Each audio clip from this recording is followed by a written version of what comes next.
Well, good morning, everybody. It's good to be here. I was looking at two scriptures in the book of First Corinthians, chapter 3, and Paul was the one doing the talking here, and I'm looking at verse 16 and 17.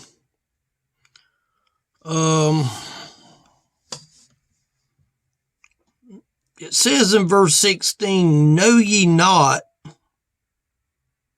that ye are the temple of God, and that the Spirit of God dwelleth in you?" One thing that stood out to me when I read this verse was the question mark. Paul basically is asking a question here. Know ye not that ye are the temple of God? There's a lot of people that don't know. There's a lot of people that believe that there's a God, but they don't make him personal.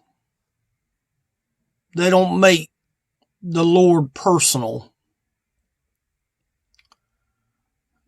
They try to figure out, some people do. Some people is just content to not know. I would want to know if there is a 8-foot rattlesnake out my door when I step out. I'd want to know that. I'd want to know where there's danger. That's just me. I want to protect me as much as possible. But if I was to walk out that door and not see that rattlesnake, and that rattlesnake let me know that he was there after he bit me, then there's really nothing I can do about that. This question here, Paul was saying this, "Know ye not that ye are the temple of God?" Now, is he talking about just the flesh? I think he is referring to flesh. But the temple of God has more than just the building. It's just like take a given church. Doesn't matter where it is. Just take a building of a church. That building can be used for many, many things. But on Sunday is the day that the people gather to go inside to do a certain custom that they have been used to doing for ages and ages and ages. And so when I read this verse, "Know ye not that ye are the temple of God, and that the Spirit of God dwelleth in you?" See, the Spirit of God dwells inside me. Does he need my body to dwell in?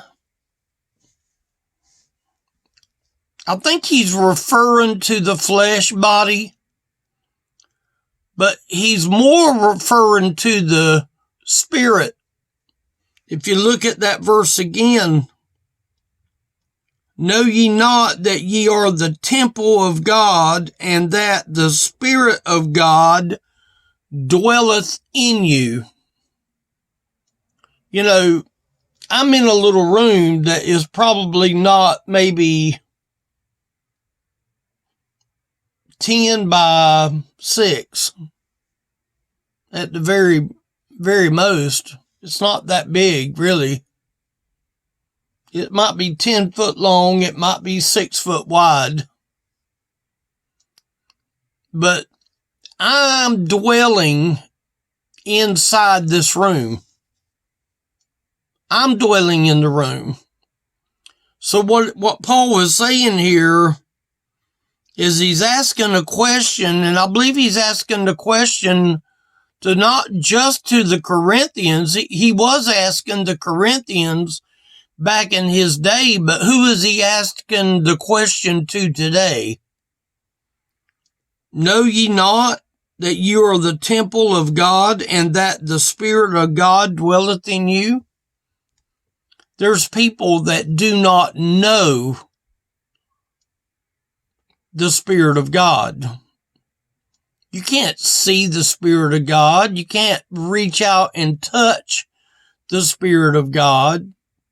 You can't see with your eyes the Spirit of God. You can see the evidence. If I go outside and I look up at the trees and I notice that the wind is blowing, I can look at the tree and tell that the wind is blowing the top of the tree. We see evidence of the Spirit of God.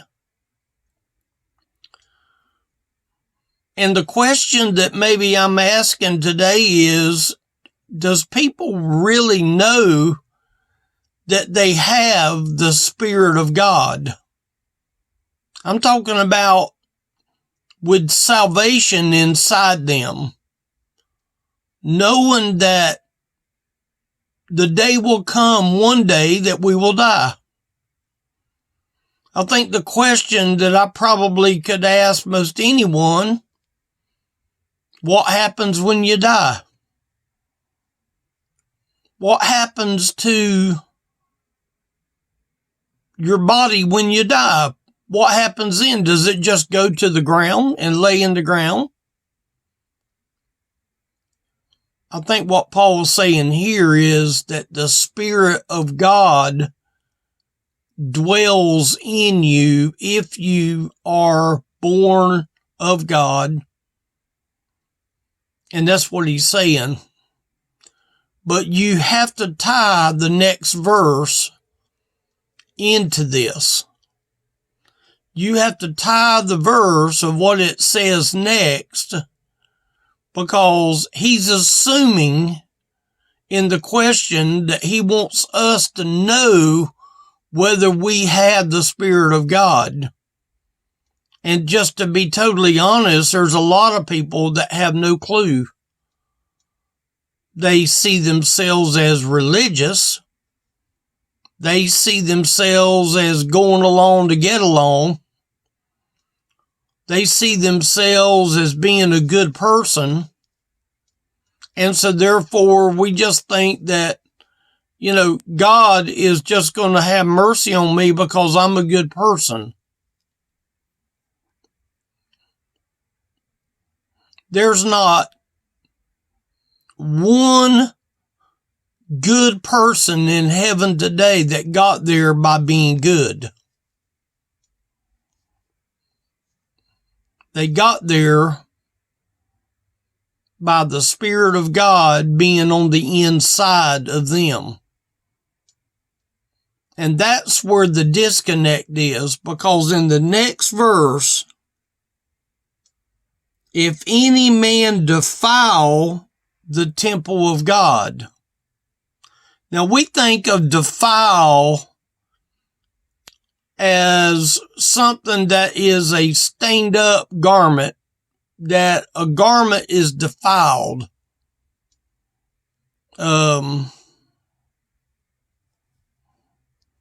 My well is allowing a little bit of sand to accumulate under the filter that comes into the house. And we're having to clean that sand out. It's got good water But that little bit of sand is defiling the amount of pressure that I need to run my house. Slowly but surely, the sand is approaching into that filter over a period of time. And what you have to do is you have to literally shut the water off and open the filter and relieve that blockage. I didn't have that before. I never had no issue before. I don't really know why I have an issue now. But that little tiny particles of sand builds up over an amount of time. And what it does, it actually defiles the pressure of the water that's going inside the house. And it says here, if any man defile the temple of God. Well, that water and that sand is defiling my filter going into my house. Now, he said up there in the other verse, know ye not that ye are the temple of God. A lot of people don't know that. They just don't. And then in the next verse, if any man defile the temple of God, him shall God destroy. Here's what that means. It means that God is going to terminate them because they have defiled the temple. So the reason I'm doing this message today is, what does it mean to defile? I can tell you. You defile your temple with unbelief. You defile your temple with a single act of unbelief. Now, the Bible said up there, he asked a question, know ye not that the temple of God and that the Spirit of God dwelleth in you? See, if the temple of God dwells the Spirit of God, then the Spirit has come in and taken an abode inside you. And the Spirit, man, makes a difference in my life and in your life. If you have been saved and born again, that Spirit basically has moved in. I use this bottle all the time. There's nothing in it now. I've done drunk the water out of it, but pretend this bottle is the Spirit of God. When the Lord comes in salvation, it's almost like that I'm taking in this bottle and I'm putting it inside me. Now, it's meant to show that it is inside my heart, not just on the outward skin where you can still see the bottle. See, a lot of people, they like the idea of the Spirit, but they don't want the Spirit on the inside of their body. They just want the Spirit on the outside of their flesh. They like the fact that they know that they have something in common because they can say, okay, I've got the Spirit, but the Spirit doesn't go inside the body that controls the temple. Does that make sense? So what he's saying is, when you read the rest of the verse, if any man defile the temple of God. See, if the Spirit is wanting to go inside, and all I'm willing to do is make a show out of it, and I'm willing to wear the Spirit on the outside, even under my clothes, I know that that Spirit is not taking an abode on the inside. And that's the reason there's so many people that's going to ultimately be defiled. We think of it as nastiness and dirtiness and something that defiles. The sand that is coming into that well is very beautiful sand. I mean, it's beautiful. Clear and white, just beautiful. Almost sort of like sand you would see on a beach somewhere, but this sand is coming from way down below. It had never seen the light of day until it come up into my well, and it defiled my water source. So what is he saying right here? If any man defile the temple of God, him shall God destroy. For the temple of God is holy, which temple ye are. Now he's assuming that he's talking to people that are saved, because that's what he was saying up there. But you notice that he asked a question right there. Know ye not that ye are the temple of God, and that the Spirit of God dwelleth in you? He's asking a question. Many people don't know. They're wearing the Spirit of God on the outside, but underneath the garment, so that they can feel good that they have got the Spirit, but it's not activated on the inside of the body. And what makes us the temple of God is that the Spirit of God dwelleth in you. It's one thing to have the Spirit on the outside of the skin. This is a picture of religion to a lot of people. That's the reason they want to have it not affecting their inside. They just want to, it's sort of like a baby blanket. Some people are content in a little rag of a little baby blanket. And it's their little way of finding satisfaction.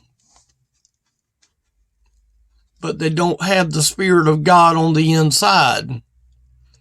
And he's telling us here, if any man defile the temple of God, meaning, here's what that means. If this is the Spirit of God, and I'm only allowing it to be wore on the outside of my body, but yet I've got it covered up with my clothing, then that means exactly what it says right here. You have defiled the temple of God. And you can't do that.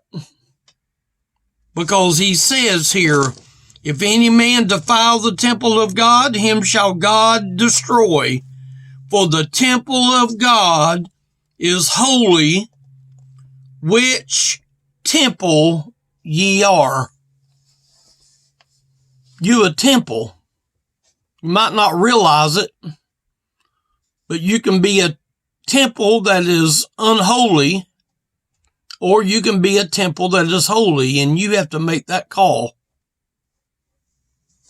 For whosoever shall call on the name of the Lord shall be saved. That's what the Bible says. For whosoever shall call on the name of the Lord. I hope that you know him today. Elderly Ministry is the website. If you go there and pull the tab down, you'll see a phone number.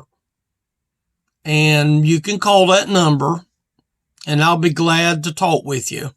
Leave a message when you call, and I will return your call. Okay? Thank y'all for watching.